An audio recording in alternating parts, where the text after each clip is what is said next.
Moving on to Saturday, Rob, an early one, 6:30, Hurricanes versus the Waratahs, followed by the Highlanders, the resurgent Highlanders versus the Blues. Yeah, Waratahs game, quite an interesting one. Hurricanes, as we know, played 7-1-7, sitting pretty as things stand. But as I wrote in a couple of pieces this week, they've got a very tough spell coming up because they've had a bye.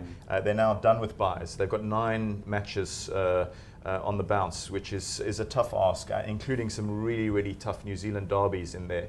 I think 6 of their matches are sort of all New Zealand affairs, which tells you how tough that their sort of run-in roster is going to be. So make no mistake, I think that unbeaten run is going to come to an end sooner rather than later. The question is, will it happen this weekend against the Waratahs? I think there's a danger that it could happen because the Tars will be absolutely livid about coughing up a home game to the Stormers, not getting a single point out of it. So I'm just leaning a little bit towards the defending champions maybe really rising to the occasion. We know they've got the forward resources to give the Hurricanes a little bit of a tough gig in the engine room. So again, a very tough game to call, but I'm just leaning a little bit perhaps the way of the Waratahs. Maybe some risk involved. I'm not sure if Garen agrees on that one. Yeah, I mean, I do agree. The Hurricanes sort of prided themselves on defense, which is what the Stormers did last week to get past the Waratahs. But I think the Waratahs would have learned from last week.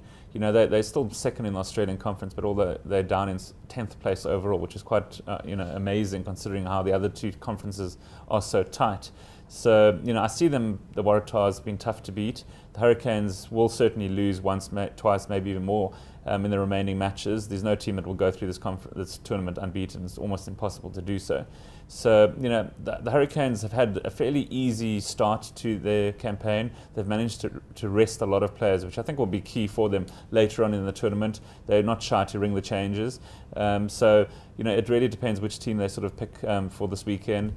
It's in Wellington, which is their home. They tend to play in some smaller unions, but I think they obviously identified this as a big match, and they've taken it to the Westpac Stadium, so they'll have a big crowd behind them.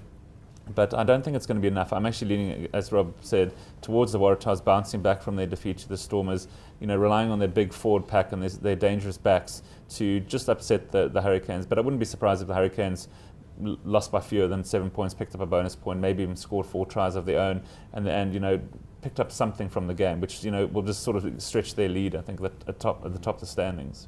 Then the Highlanders Blues, obviously both recording wins last weekend. The Blues finally getting a win. Absolutely. I mean, this Blues team, they were bottom of the log. They were without a victory, but they've lost, I think, 7 of their 8 games or 6 of their 7 games by fewer than 7 points. So they're always there or thereabouts. It wasn't a massive shock that they actually did record a victory. It was a very narrow victory. The Brumbies still had to kick in the dying seconds to actually win the game. But I think the Blues will take massive confidence from that game. Again, it should be a cracking game. The Highlanders I've really been impressed by. They've got some fantastic backline players who really massive ball carriers, scoring tries at will. It should be a great game. I think from the Highlanders' point of view, they're a hard-working side, they were saying. Absolutely. I think Jamie Joseph, the ex-All Black, he's in charge there, and he's finally got this team as sort of like a title-challenging side. Whether they can actually kick on and win overall is another matter. But they're doing nothing wrong at the moment. They're winning the tight games, upsetting teams like the Crusaders, which they hadn't done in plenty of years last week.